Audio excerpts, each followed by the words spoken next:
On today's episode of the Locked On NBA Big Board Podcast, I'm your host, James Barlowe, and I'm going to talk to you about some late first round playmakers who aren't being talked about as much. Stay tuned.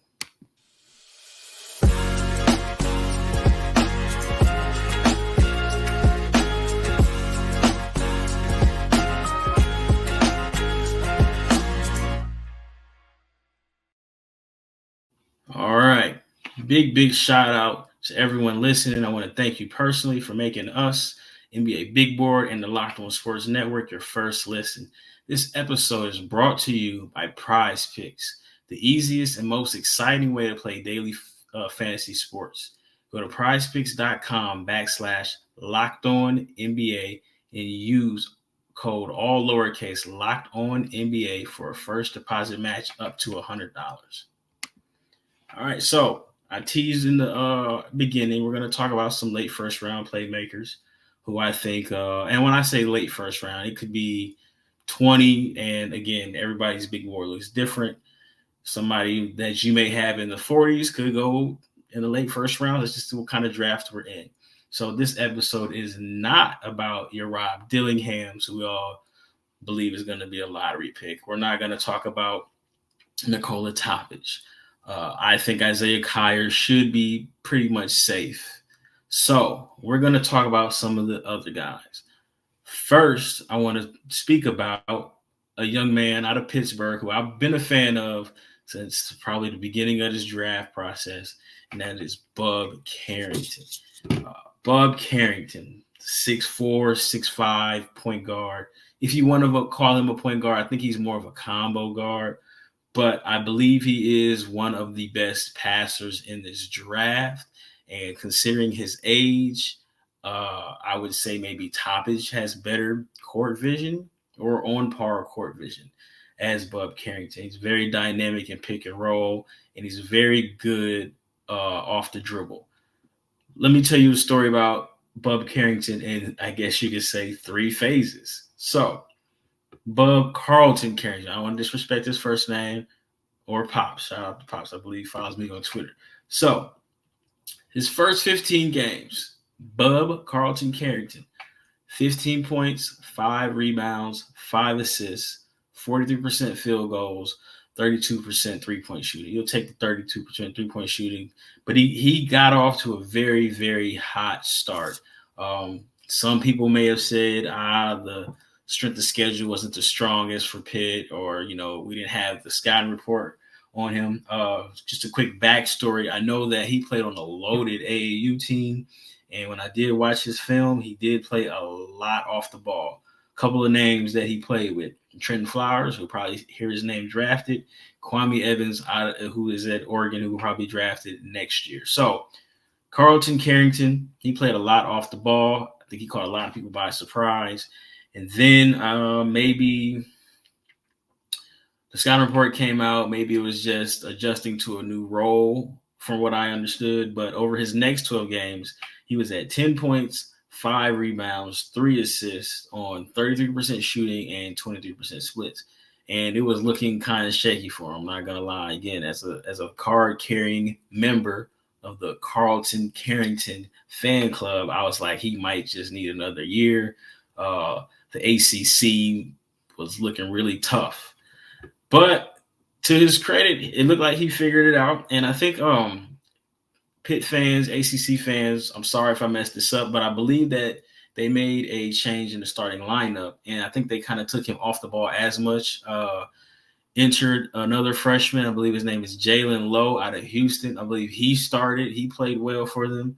And I think the ball handling duties were shared.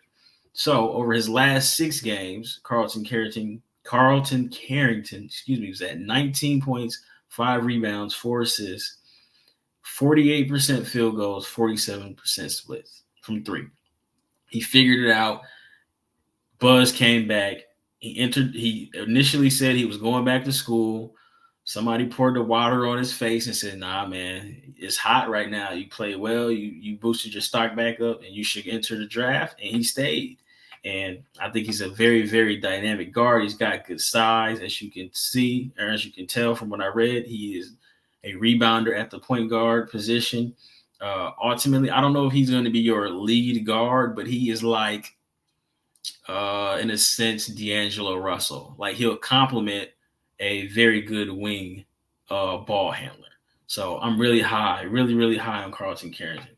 I think he has a chance. Maybe he doesn't last to the 20s. I feel like Miami should be evaluating some of their decisions there with guys being older. I think Terry Rozier's got a few years left on his deal, but I really, really like Carlton Carrington. I've seen people on Twitter say Minnesota would be a great spot for him, and I think that would be a great spot for him too, because again, he doesn't have to be the primary focus. He doesn't have to be a lead guard, but he's more of a combo. He's got great size. I really, really like him. All right, next up, we're going to talk about A.J. Mitchell. Sneaky, Cal Santa Barbara. I believe he is from Belgium. He's another combo guard. He shoots the ball very well, left-handed. He had a very good showing at the combine, and he showed his playmaking. That was probably going to be his biggest, one of his biggest knocks. I think another knock is he's not a volume three-point shooter, but he can shoot threes. But in that setting in Chicago, if I'm correct, he showed his ability to like run a team and make plays for others. And it's very similar to Carlton Carrington. I don't think he is a lead guard, but he's going to be like a complimentary guy that you can piece up with. Very talented. He's left-handed. He's very, very crafty around the basket. He's got a good floater. I'm a big fan of A.J. Mitchell. I believe I've had him in my first round probably since my first mock, I want to say, if I pat myself on the back. But he's got good pace. He's very explosive.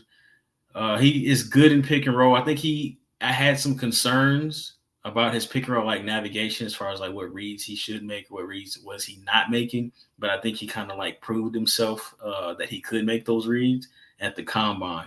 Again, my biggest concerns about A.J. Mitchell is that while he can shoot and the percentages look good, he's just like a low volume three-point shooter. But again, in the right situation, like in my mind, I think Denver is going to have a need, or any of these playoff teams that are going to have a need. Minnesota, again, as I mentioned earlier with Carrington, they're going to have needs for backup guards. And I really like A.J. Mitchell, and I really believe in his talent. So with that said, we are going to take a quick break, and then we will talk about other guys like Keyshawn George, Pacome, Dadiet. But before we take that break, let me tell you about our sponsor for this episode, which is Prize Picks. So Prize Picks is America's #1 fantasy sports app with more than 3 million members. I am one of them. It is the easiest and most exciting way to get in on the action while you watch your favorite sports and players. You just pick more or less on 2 or more players' stats and watch the winnings roll in. Prize Picks has something for every sports fan, from basketball and hockey to League of Legends and everything in between. You can pick Luka Doncic, Caitlin Clark, Connor McDavid, and Jude Bellingham all in the same entry. Prize Picks is the best way to get in on the action in more than 30 states across the country, including California, Texas, and Georgia. Are you watching Fox Sports or ESPN on your TV all day? Have to turn down the volume with all the shouting? Make the switch to Locked On Sports today, a free 24/7 sports streaming channel program for you every day to bring you the biggest stories without all the screaming. Locked On Sports Today brings you can't-miss analysis, opinions, and news streaming 24/7 on YouTube or the free Amazon Fire TV channels app, part of the Locked On Podcast Network, your team every day. So before we went to break, I had mentioned that we're going to talk about some of I guess you could say, some of the larger playmakers that you might find at the end of the first round, towards the middle of the first round. First up, one of the guys that I've been a big fan of, and is kind of, I guess you could say he's kind of a polarizing player in a sense, because the numbers aren't great. No. The volume isn't great. That's Keyshawn George out of Miami. Keyshawn George burst on the scene. If you're not familiar with him, he's from Switzerland, I believe. He played in the French B division. Nobody had really heard of him. And he had a growth spurt over, I want to say, the last couple years where he went and I think he believed he grew like 8 or 9 inches. And he measured out at 6'8" at the combine. And I know you hear a lot about guys, he had a late growth spurt and he had some point guard skills, and you like never see those point guard skills from the now tall wing or big. He really kept his point guard skills. So think, if you close your eyes or, whatever, please don't close your eyes while you're driving if you're listening to this while you're driving. But think Kyle Anderson with a jump shot. So he moves about as slow as Kyle Anderson. Kyle Anderson played a lot of point guard, at the AAU level. I believe he played point guards a little bit at UCLA. But Keyshawn George gives me the Kyle Anderson vibes minus the defense, I guess you could say. I'm not going to say he's a bad defender, but he's not that kind of defender. Maybe he turns into that with experience. But Keyshawn George he's a very talented ball handler with a very average first step, if that makes sense. So he uses handles to get to his spot, but he's not going to blow by you. He's not going to get a lot of rim touches. He's a very, very average athlete, but he is a very, very, very good shooter. I have him, according to Synergy, he shot 38% on his jump shots, 43% on catch and shoot jump shots, and he was at 54% unguarded. And the form looks good. Everything looks good about his shot. I mean, maybe you could question the volume because he played on a team that featured Wooga Poplar. They had a big, I'm just drawing a blank right now, Matthew Cleveland, he was drawing some draft buzz. But the volume, his regular college counting stats, 8 points, 3 rebounds, 2.2 assists, 23 minutes per game. But he did, like I said, he shot 40% from 3 on 4 attempts. So if you're the numbers guy, big numbers fan, if you want to say his per 40 minutes, again, it's kind of shaky. The per 40 minutes, in my opinion, it works. Sometimes it doesn't work. But his per 40 minutes translates to 13 points, 5 rebounds, 4 assists, a steal and a half a block. And again, the shooting splits look very, very good. I think he is a complementary piece. Maybe I've heard someone say that he's still kind of like growing into his body. So maybe there's another level of athleticism that he can unlock. Now, it's not going to be like a major unlock for him because he's just not very quick and he's not very athletic, but he's about 6'8" and he can handle. And I think he has a very good live ball passer. I think he has the potential to be more than a ball mover in a sense. So could you put him in pick and roll? Yes. Is he going to get to the rim? No. But there were plays at Miami where he made passes off the dribble and he hit guys on lobs. Like those are, to me, great signs of somebody that has a lot of talent and a lot of potential as a playmaker. So again, the young guy can play. I believe some people knock him because he was an older freshman. He was 20, I believe, but I think he's going to be a first round pick. And I really like him a lot. I've liked him from the first time that I saw him start the season. I caught a whiff of the buzz that he had, and he delivered. I'm not too worried about the production in a sense because, for one, the kind of draft cycle that we're in, and also, it's college basketball. I think he's going to be a role player, but a very solid role player. It would be interesting to see what Orlando does because I know that they are in need of a shooter and they still like size. So if they're gonna sit here and say we are focused on tall, athletic wings, then maybe he falls to Orlando. Maybe they take a swing on him there. As a starter, I don't know, but as a rotation piece, because Powell's going to handle the ball, Fran is going to handle the ball. They brought in Joe Ingles, and maybe he's like a Joe Ingles type. But I think I think he fits the mold of what Orlando has drafted. And they do have a need for shooting.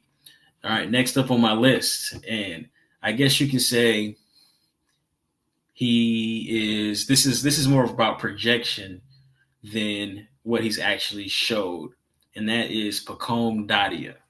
All right, he is another French player. A lot of French guys in this draft. He has a lot of talent that he's starting to slowly peel off talent and figure out things. Pacome, big wing, about 6'8". He can shoot the ball, and the shot looks really good.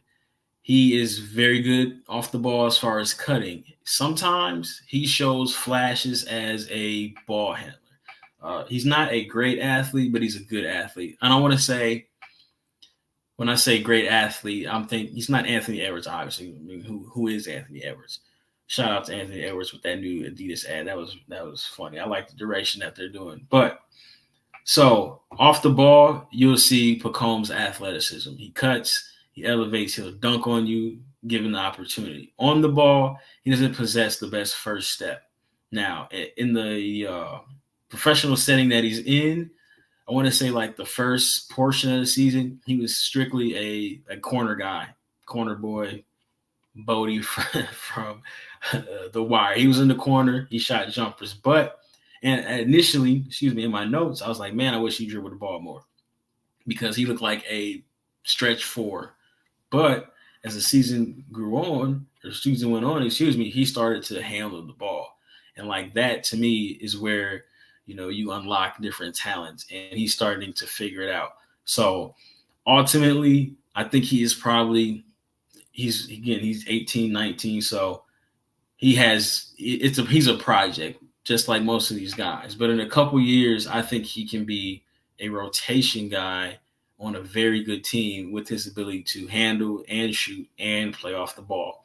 It's going to come down to just him being a confident ball handler and continuing to shoot the ball well.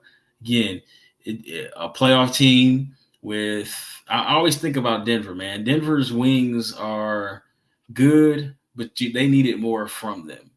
So I always think who would work and how it would work where the player has these set of tools aligned with what Denver already does. So again, he's a guy that you could plug in Denver. He's a guy I think you could plug into Milwaukee. Eventually they're going to have to start playing some of these younger guys. But I'm a big fan of Pacome Dadiet. You might catch me online, and I might argue that he has more upside than T-John Saloon. Just depends on how I feel that day. But I'm a fan of Pacome. I hear he has a good work ethic as well. And like I said, if you wanted to plug him in a situation such as, let me see here, Toronto, that would work. I think Cleveland would work, especially with them probably reshuffling the cards there, allegedly, with Darius Garland. I don't think the Knicks are going to go young. I think Utah at 29 is a very, very, very good spot for him because that allows him to develop, and I feel like they do have a need on the wing. So Pacome Dadiet, remember that name. I know Richard Shea gets a lot of love, well-deserved. I know T-John's getting some lottery buzz, well-deserved, but don't sleep on Pacome Dadiet. All right, so got to take a quick break real quick. We'll come back with the final segment, mention a couple other guys. Stay tuned.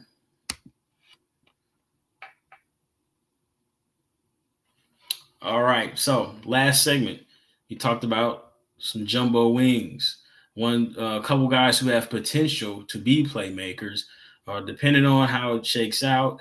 Not the most athletic guys, but they do have talent, and they do possess, and they do show what you would like to see from 6'8" guys who could potentially handle and shoot.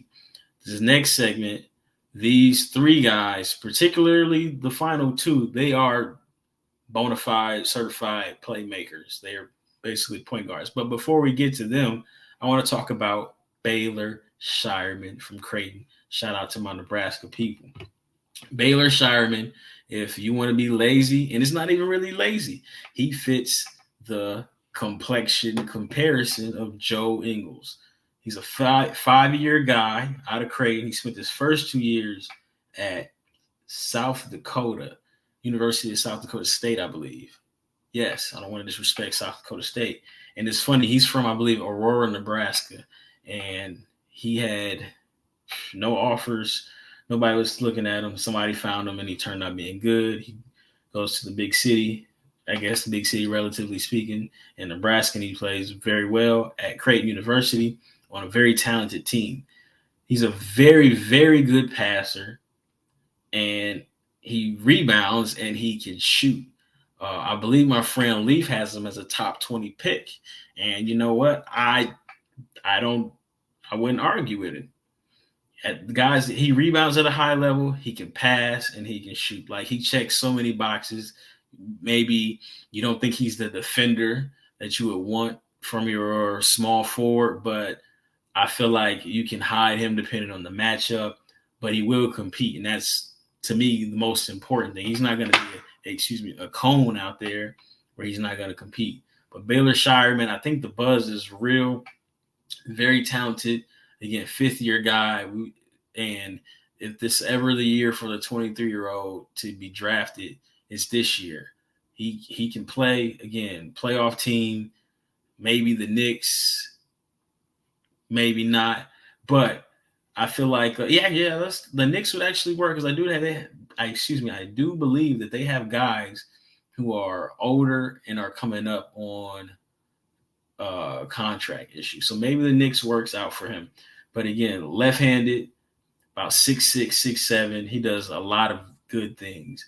And he's just like, he to me is one of the most plug-and-play guys available in this draft, especially with some of the guys that, I had talked about earlier this week going back to school. And I feel like with those guys going back to school, Baylor Scheierman's stock is probably going up, and he checks out. Now, I told you about kind of playmakers. These guys here are for sure legit playmakers. Let me tell you about Juan Nunez. Juan Nunez, I believe he is out there in Germany. He is a Spanish guard, about 6'4", 6'3", very, very good passer, very, very good size, as I mentioned, as a point guard. But the young man he is a playmaker. Ultimately, I think he is a backup point guard, but he is one of the better passers in the draft. And he played very well in FIBA. I think he held his own, and he started did he start for Spain? I know he was a key rotation guy in those FIBA Nationals on the big team, but he has vision, he has pace, just like all the European guards do. Length, he's solid. I wouldn't call him flashy by any means, but he does have a passing gift. Is it my man Milos Teodosic gifted? No, but I mean, there's only a handful of those guys. I do have concerns about, though, his jump shot, and it's kind of slow. And if there's anything that you want him to do, you want him to shoot. I don't have the numbers in front of me, but his off the dribble numbers weren't good last time I checked. But again, he's still young. And I guess you could say the difference between him and some of these other point guards is that he may not have the burst that they have, and he's not a good shooter yet either, but he just knows how to play basketball. And I think that ultimately he should be able to stick in the NBA. Maybe he doesn't have that first round grade, but a second round grade. He may be a draft and stash guy until he figures out the jump shot.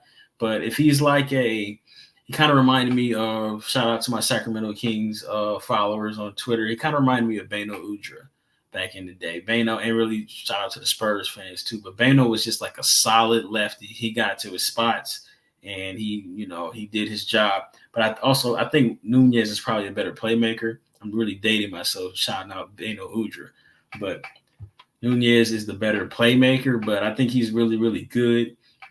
It'll be interesting to see if he does come over this year, if he is drafted in the second round. But I think eventually he will be somebody that is a rotation guy that's going to be ready when he does come over. All right, the last and definitely not least of the playmakers, again, the guys that don't get all the credit depending on, who you're talking to. And I'm talking to the fans of playoff teams. So you got a playoff roster, and you don't need a young guy in the way. Tyler Kolek out of Marquette. I know he has some first round buzz, and I know that I haven't been the biggest fan of his, but I understand exactly who he is as a player. He's very good in pick and roll. He is a left-handed, heady. I'm giving all like the stereotypical coach's son accolades, descriptions to guard him, descriptions to describe him. But Tyler Kolek can play. He can pass. I know a lot of people like him in Phoenix at 22, I want to say. I feel like 22, I don't think Phoenix's problems are going to be solved by a rookie point guard, even though he is 23. That may be too much of an ask for him. But as a backup point guard in Phoenix, that definitely works. Maybe they bring Chris Paul back, maybe not. But he's very, very solid. And like I said, you know exactly what you're going to get from him. And if you're a playoff team and you're in need of depth and your timeline isn't, I can't wait for this 19-year-old dude to get good at basketball, if he's going to get good at basketball. I think Tyler Kolek he's plug and play and he's ready. He's not the speedster that TJ McConnell is, but he's very, very good in pick and roll. Very, very average athlete too. I know some people wanted to compare him to Jalen Brunson because, Jalen Brunson's measurables weren't the greatest, but Jalen Brunson was a bucket and he continues to be a bucket. So I think that's unfair to Jalen Brunson and also unfair to Tyler Kolek. So with that said, that is all I have for you as far as late first round playmakers. If I missed anybody, I apologize. But hey, all you got to do is tweet me and then we can talk about them again or talk about other guys. Maybe Devin Carter stock isn't as high. He's somebody else that I could have talked about. But before I go, let me tell you about how Locked On has launched the first ever national sports 24/7 streaming channel on YouTube, and is now also available on Amazon Fire TV and the free Fire TV channels app.